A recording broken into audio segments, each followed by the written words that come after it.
Sa ilalim ng nakatirik na araw, hindi lang alikabok ang lumilipad sa hangin ito.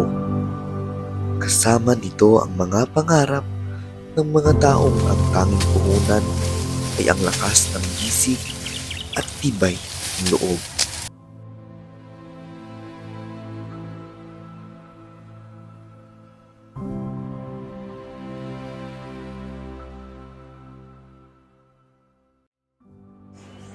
Sa bawat butil ng mais ay may kwento ng pawis, tiyaga at pag-asa.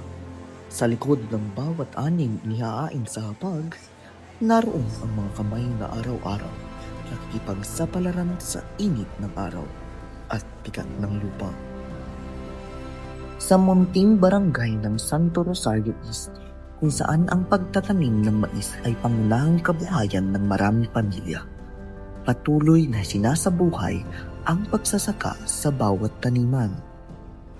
Ngayon, makakapanayam natin ang isang magsasakang patuloy na nagtatanim ng mais, hindi lamang para sa ani, kundi para sa kinabukasan ng kanyang pamilya, si Rose A. Kakalindi.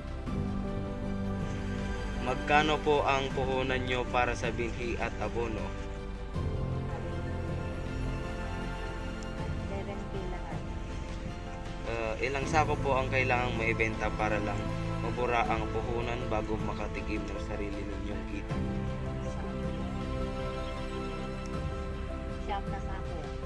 Kapag dumating ang El Nino at natuyo ang mga dahon, ano po ang nararamdaman nyo habang nakikita nyong namamatay ang inyong tanging pag-asa?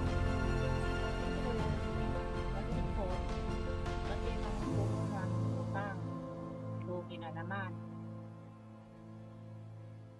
Ang mais nyo napupunta sa feeds ng hayop o kaya sa mga mamahaling chichirya sa Maynila.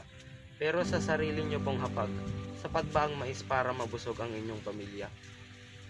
Hindi kulang din na. Ano po yung sinasabi niyong drive user?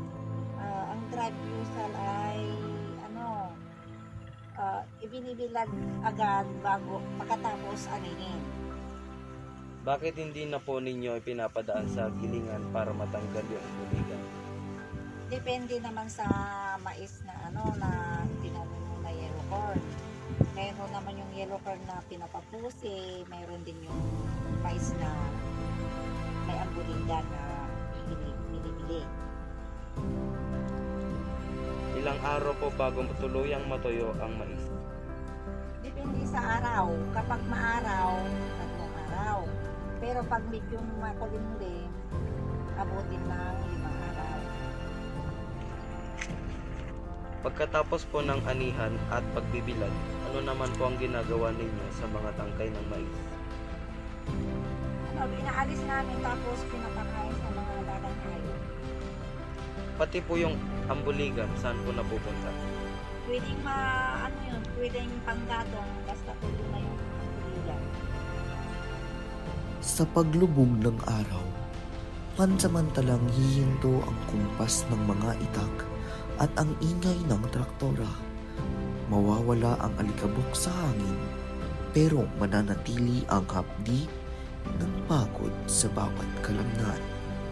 Sa bawat butil may bakas ng pawis.